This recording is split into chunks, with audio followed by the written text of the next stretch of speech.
exponentially, and we're going to have to graph them. So we decided we were using your interest formulas last week, and we said that you have two types of interest formulas. You have the one type where you're continuously compounding, which is your PERT,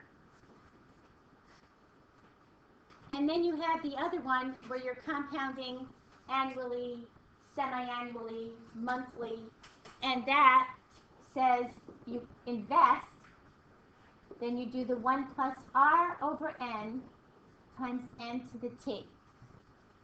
Now, remember P is your principal. That's what you originally invest. R is your rate. We need to get your rate into a decimal. N is how many times a year you compound. Annual is how many times a year? Once. Semi-annual? Twice.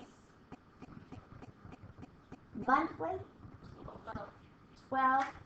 There's 12 months in a year. 12 times we're going to do it. Quarterly? 4. Weekly? 52. Good. 52. And how about daily? 365. That's the N part of this. Notice that the N is in two places. One underneath here in the R and one up in your exponent. And T is your time. Sometimes we tell you in 8 years. Sometimes we'll ask you, what does it take, how long should I leave this money in to accrue a certain amount? And then I need to find the time. So we're going to take a look at a couple different problems, okay? And break these down. What is the value of an initial investment? There's your P. At 8%, there's your R. How do I put this in a decimal? 0.08. 0.08. I'm going to compound continuously. So which formula should I use? PERT. I should use PERT because that's my continuously.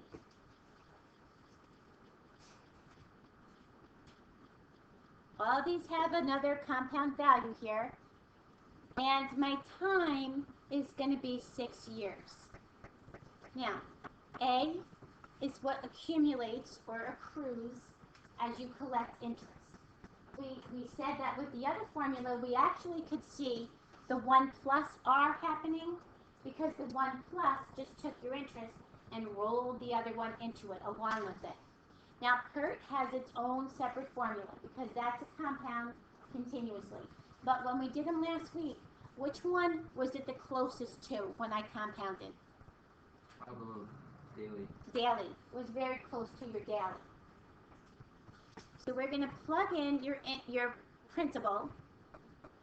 Your E, you're going to find right over the LN button on the left-hand side. Your rate is 0.08, and your time is 6 years. Now, if your calculator raises this when you do E, you're fine putting it in like that. If it doesn't, you have to put it in like this with parentheses. You have to put a parentheses in there. Otherwise, it's going to raise it to the 0.08, and then it's going to multiply that answer by 6. Now, because this is money also, we're going to go 2 decimal places, and therefore we're going to round like we do any of your money, $5.22, $6.95. We're going to round to the cents. And because it's money, we're going to put a dollar sign. Okay, so what'd you come up with? And 39 cents. Good job. So if I invested $2,575 today at 8% interest, which is a really nice interest rate that I'll never see, and I compounded it continuously for 6 years, at the end of 6 years, look what I take out of my account. $4,161. That's nice. That's nice. It's like almost double. Yeah, it's a pretty nice interest rate. You'll never see 8%, but you know, it's back in the day when I don't even think in my day I saw 8%. But that's a nice little interest rate. What is it now? Like 10%? I think it's even less than 1%. I think it's even less than 1%.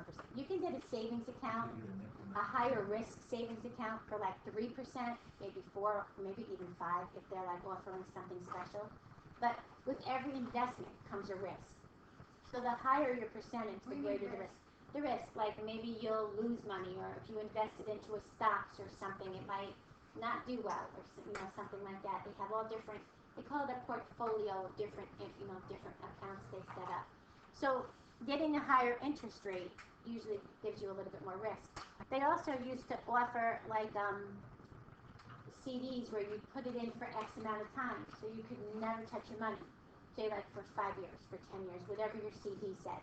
It would give you a higher interest rate the longer you left it in there, because now the bank has the use of your money. You get a penalty if you take it out.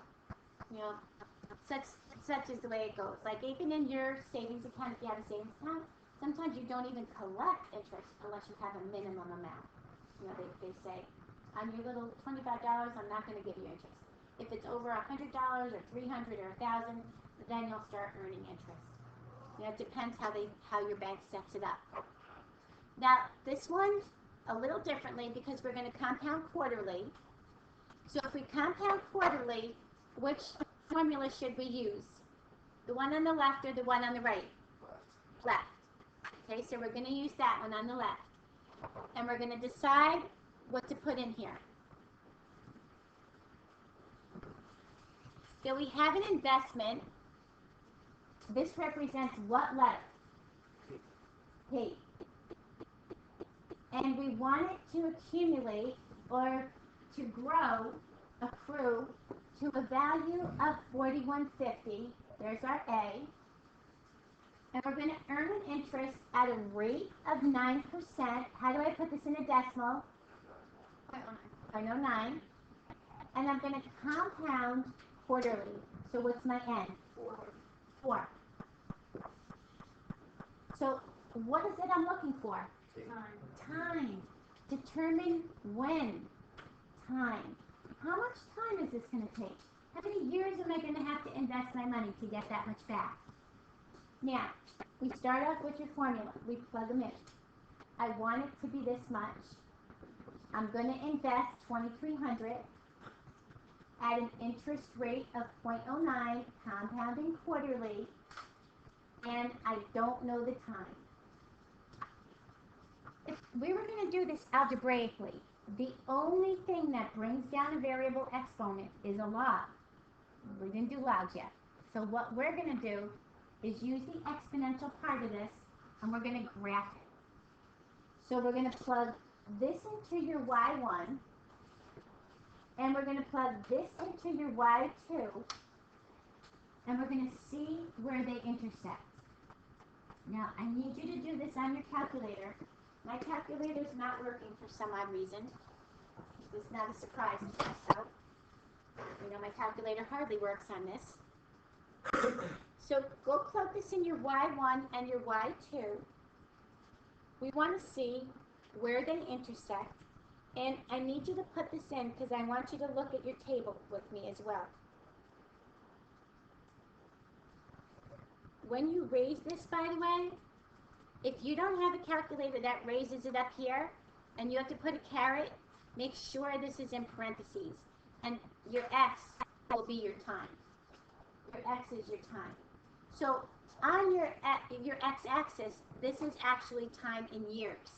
That's what we're looking at. Your y-axis is what your amount is, what you accrue to be. Now, if your calculator raises it, it's fine.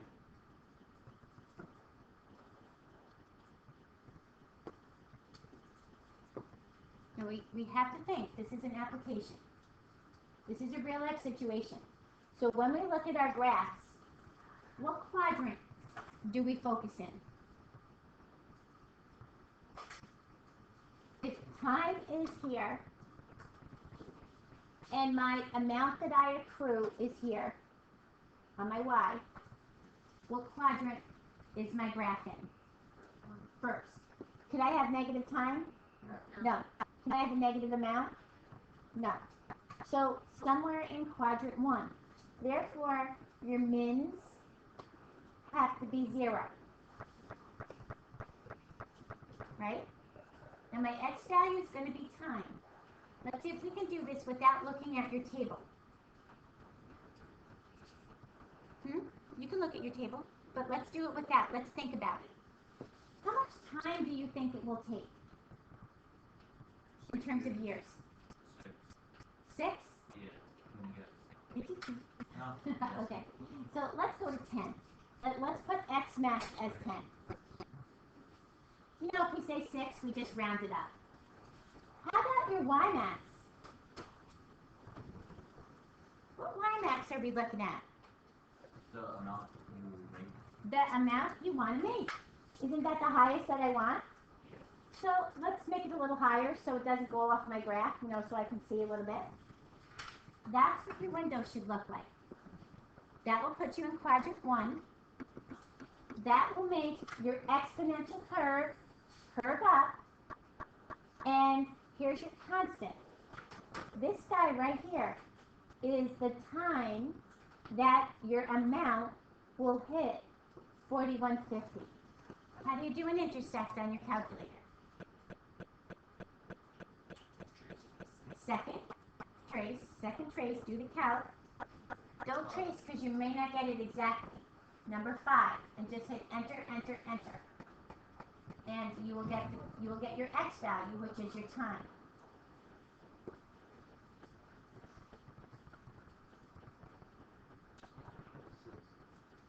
I said he had a very good guess, right?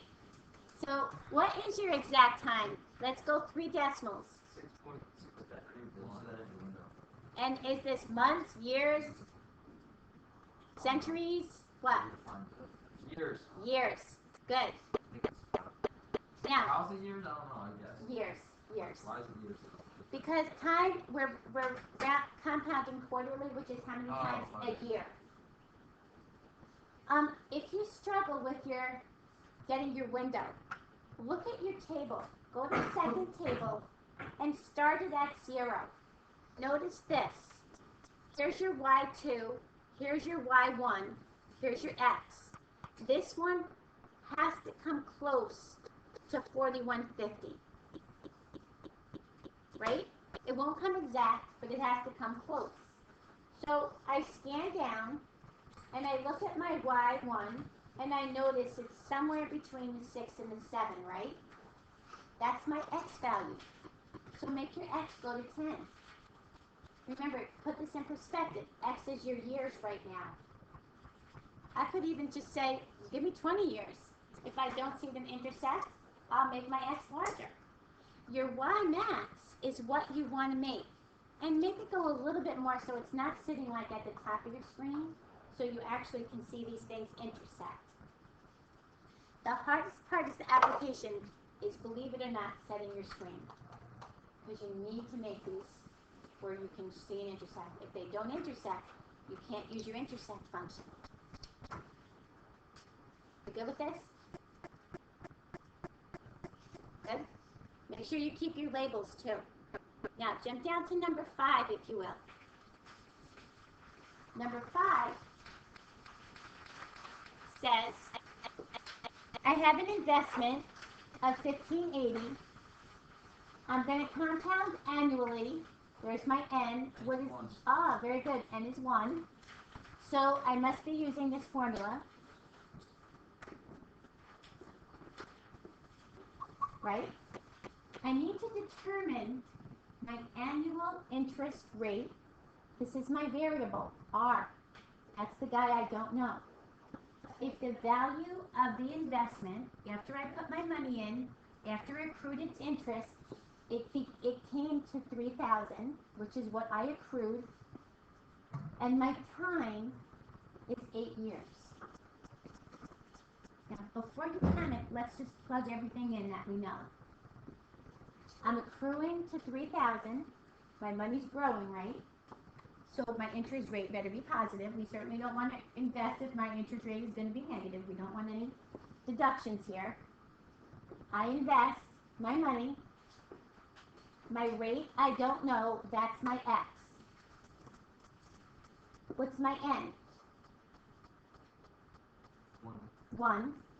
And 1 times what's my time? 8. So let's reduce this a little bit. 1580, 1 plus, can I get rid of that fraction and just make 1 plus X to the 8? We don't really need to say over 1, right? So we'll just make it a little easier. Now, where's my X? Where do I find my X? When I graph. Where's my rate going to be located? My x-axis or my y-axis? My rate. Where's my rate going to be located? Where's my rate? On the x-axis. On the x-axis. This is my rate. What's on my y? The amount you get or you Ah, want. good. My amount that I'm going to accrue. God bless you. So, I'm still only in quadrant 1. God bless you. I'm still only in quadrant 1. So my x-min and my y-min are both going to be 0. Agree? Now, let's work to the y-max. What do I want to get out of this thing? What do I want to make? 3,000. So let's make this 3,200. I like to see so it's not sitting at the tippy top of your screen. My x max. What should my x max be? 15 what though? 1600. 1580. Oh, well, I want you to think a minute. 15 years. What did you tell me my x is going to be? My rate? What did my other rates look like? 9%. And how did I write 9%? 0.09. 0.09. So I need a rate. I need to know what my rate's going to look like. So what could my x max be? Think of rates. 1.010. I mean 0.10. 0.10. Okay. I could go for 0.10. That'll give me 10%. I probably will never earn more than 10%. That's for darn sure, right? So 0.10. So let's put this in your window. Let's put that in your graph, and let's graph and do an intersect. This again is your y1. This again is your y2. Remember, this is a problem. This exponent only belongs to that 1 plus x. You cannot multiply, distribute. You cannot distribute that 1580 across here because it says raise to your exponent first. So it's not as easy as you think it, like algebraically. So let's graph it. I should still see a curve, and I should still see someplace that it crosses. Can you find me the percent?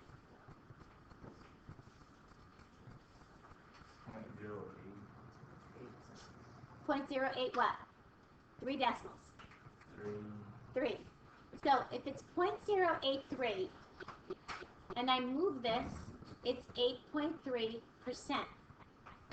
Now, this was the hardest part, the x max. If you put the x max as 1, as 5, as 9, as 10, I want to show you a little trick. Change your x max to be 10. Just change it to be 10. And graph it. What do you see when you change it to be 10?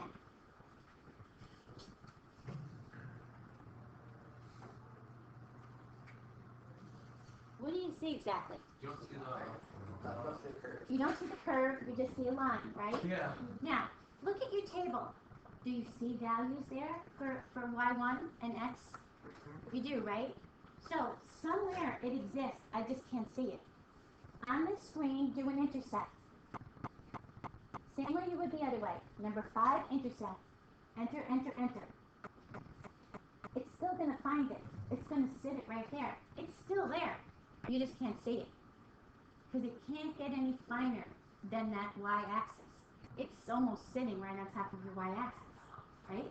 Because if it's 10%, if this goes to 10 and this is 1, it's in here. Your curve is actually so small, it's riding alongside that y-axis.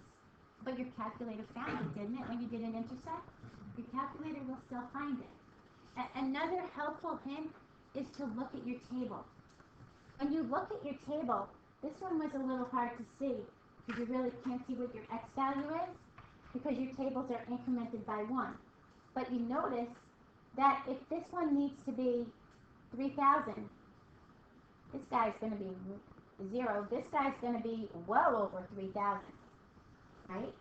So I might want to change my table set to go every 0.01. You can change your table set to go 0.01, and then you'll see your 0.8, your 0.08, your 0.09. You'll realize that it comes right in the middle, somewhere between there. But there's a lot of ways to look at this.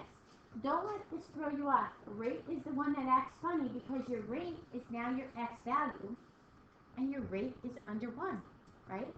100% is 1. You move your decimal. So it's a good thing to just either go from 0 to 1. Just go from 0 to 1. And you'll see your curve a little bit better. But the goal of applications is to make sense out of it. Think about what the problem is asking. Do you have any questions? No? Okay. So what you guys